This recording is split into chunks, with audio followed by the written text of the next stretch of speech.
My name is Tom, I am 56, and my soon-to-be ex-wife and friends with benefits woman, Susan, is 50. It was a wonderful Sunday morning when she opened her mouth to ruin our marriage. We need to talk, Tom. Sure, go ahead, my love, I replied. The kids have left, and there is nothing left in my life, she said. Being the person I am, I told her. Yes, there's nothing to do. Let's have sex. She cringed and waved her hands. Then she dropped a bomb. I want to go out and explore my life. No one will hire you for a proper job at your age. You can still opt to be an old-age model if you want. I can make some calls for you, I jokingly said. No, I want to date other people, she shot back. I was silent. So, in short, you want to cheat on me? It's not cheating if you're informed ahead of time, she responded. You're right, but that would still be breaking our vows and committing a sin, I added. Don't lecture me. I am serious, so better cut out the jokes, she shouted. I went silent. I have never thought of getting in bed with anyone else other than you.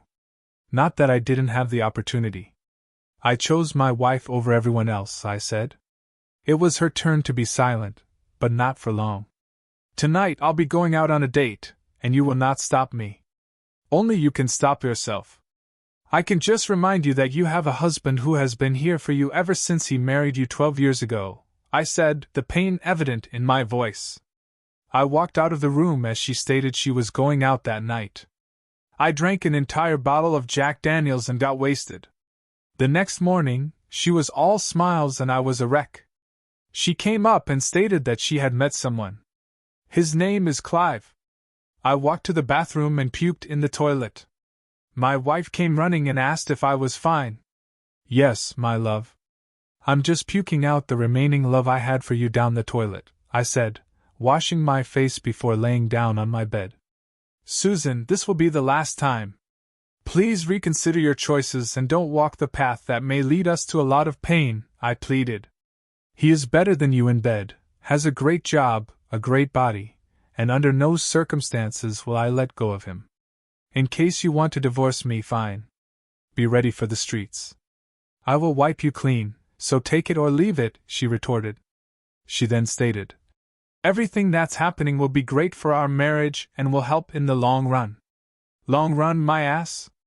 You just ruined your marriage by getting into another man's bed, I said, closing my eyes and laying there. We are planning to meet tonight, so live with it, she said before walking out of the room that evening. She dressed to kill and went out, waving me goodbye as she drove off. I was left alone and broken.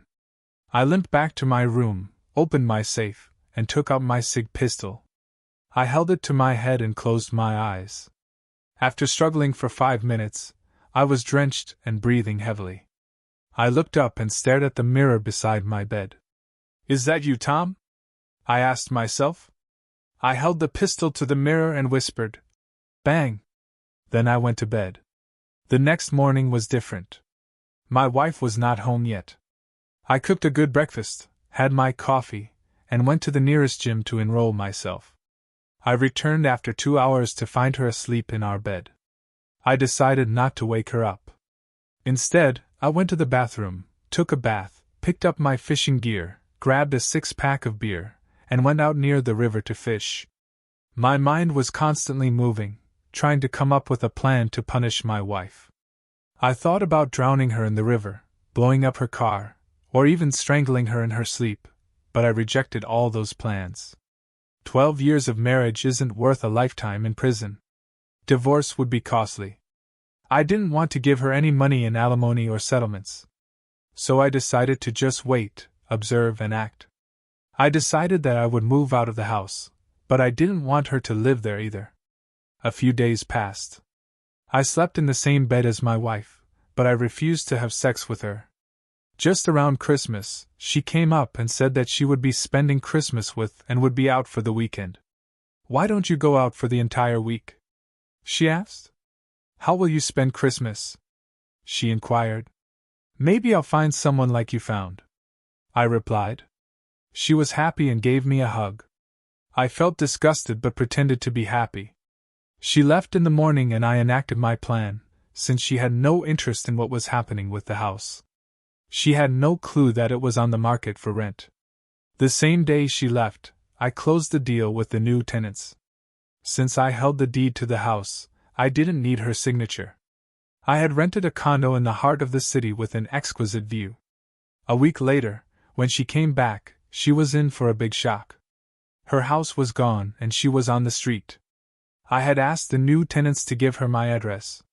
Soon enough, she was at my door. "Why did you rent our house?" she screamed. "The house has no meaning. Look at this condo, all new and all smart. You can live here for one night and then go back to Clive." I told her. "What do you mean?" she asked. "I mean that you guys should enjoy spending more time together," I said. I also told her that the entire rent from our house goes to pay for this condo. She stayed the night and left in the morning. Time to deal with Clive. I made a few phone calls and found out about his job and family. I didn't want to ruin his family. I just wanted to wreck him. A few more phone calls and I made sure he would be out of his job within the next 3 months. I installed the dating app and started my new life. Now, my wife would be with me only 1 day a week and the rest of the week I could enjoy my life. No divorce, no alimony, and I could still use my wife for sex. 3 months later, she was back at the condo and looking visibly upset. "Talk away, sweetheart," I said, smiling at her. "It's not good enough, Tom," she replied, frowning. "It's not working out as I expected. I'm not happy. But you got what you wanted. Haven't you, Susan?" I pointed out. "It was you who told me in no uncertain terms that you wouldn't give your lover up and that you intended to keep on seeing him. Take it or leave it, you told me. Take it or leave it." "I know," she mumbled, looking very unhappy. "But I just didn't expect you to agree so easily." I thought. Oh, damn it. I didn't know what I thought. "You were quite clear at the time, Susan," I reminded her. I recall the conversation like it was yesterday. "You told me you'd been seeing, as you described it, that bastard Clive since last Christmas. He fucks you better than I do and you were going to spend regular weekends with him." "Not better, just different," she grunted, unable to meet my glare.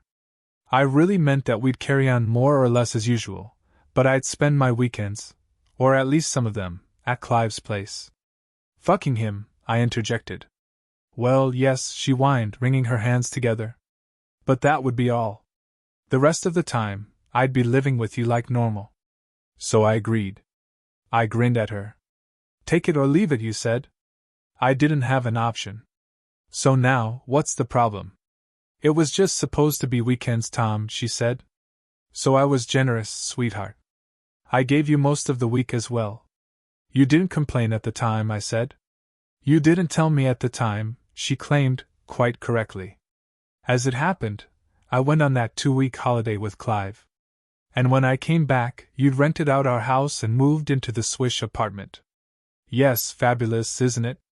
I smiled, admiring the view out of the picture windows of the city vista and the river winding its way off into the distance. "I've quite carefully explained to you on several occasions that all the rent from our house only just covers the rent on my new abode. But I only get to stay here 1 night a week, Tom," she sobbed. "It's just not as I imagined it." "You don't enjoy the sex, Susan?" I demanded, putting on my very best look of disappointment. "Of course I do, honey," she gushed. "It's better than it ever was, and you know it. Clive just doesn't seem to be able to cut it anymore since he lost his job and got beaten up that night. It's just not enough." "Oh, he got beaten up? I'm not sure why anyone would do that to him."